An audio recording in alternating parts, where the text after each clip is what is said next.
شروع اللہ کا نام لے کر جو بڑا مہربان نہایت رحم والا ہے۔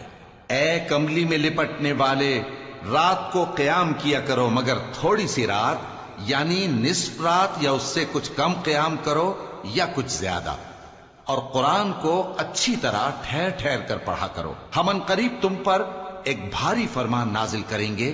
کچھ شک نہیں کہ رات کا اٹھنا نفس کو سخت پامال کرتا ہے، اور اس وقت ذکر بھی خوب درست ہوتا ہے۔ دن کے وقت تو تمہیں اور بہت سے شغل ہوتے ہیں، تو اپنے پروردگار کے نام کا ذکر کرو اور ہر طرف سے بے تعلق ہو کر اسی کی طرف متوجہ ہو جاؤ۔ وہی مشرق اور مغرب کا مالک ہے، اس کے سوا کوئی معبود نہیں، تو اسی کو اپنا کارساز بناؤ۔ اور جو دل آزار باتیں یہ لوگ کہتے ہیں ان کو سہتے رہو، اور خوبصورتی سے ان سے کنارہ کش رہو، اور مجھے ان جھٹلانے والوں سے جو دولت مند ہیں سمجھ لینے دو، اور ان کو تھوڑی سی مہلت دے دو۔ کچھ شک نہیں کہ ہمارے پاس بیڑیاں ہیں اور بڑی زبردست آگ ہے، اور گلے میں اٹکنے والا کھانا ہے، اور درد دینے والا عذاب ہے۔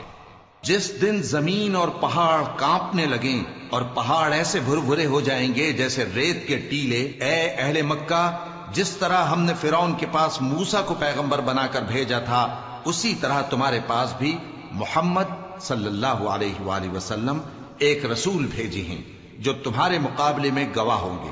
سو فرعون نے ہمارے پیغمبر کا کہا نہ مانا تو ہم نے اس کو بڑے دردناک انداز سے پکڑ لیا۔ اگر تم بھی ان پیغمبر کو نہ مانو گے تو اس دن سے کس طرح بچو گے جو بچوں کو بوڑھا کر دے گا، جس سے آسمان پھٹ جائے گا۔ یہ اس کا وعدہ پورا ہو کر رہے گا۔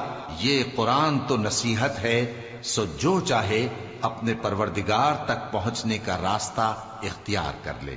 تمہارا پروردگار خوب جانتا ہے کہ تم اور تمہارے ساتھ کے لوگ کبھی 2/3 رات کے قریب اور کبھی آدھی رات اور کبھی تہائی رات قیام کیا کرتے ہو، اور اللہ رات اور دن کا اندازہ رکھتا ہے۔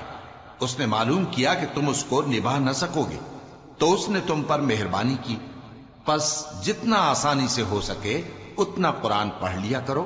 اس نے جانا کہ تم میں بعض بیمار بھی ہوں گے، اور بعض اللہ کے فضل یعنی معاش کی تلاش میں ملک میں سفر کریں گے، اور بعض اللہ کی راہ میں لڑیں گے، تو جتنا آسانی سے ہو سکے اتنا قرآن پڑھ لیا کرو، اور نماز قائم کرتے رہو اور زکوٰۃ ادا کرتے رہو، اور اللہ کو نیک نیتی سے قرض دیتے رہو، اور جو عمل نیک تم اپنے لیے آگے بھیجو گے اس کو اللہ کے ہاں بہتر اور صلے میں بہت عظیم پاؤ گے، اور اللہ سے بخشش مانگتے رہو، بے شک اللہ بخشنے والا ہے، مہربان ہے۔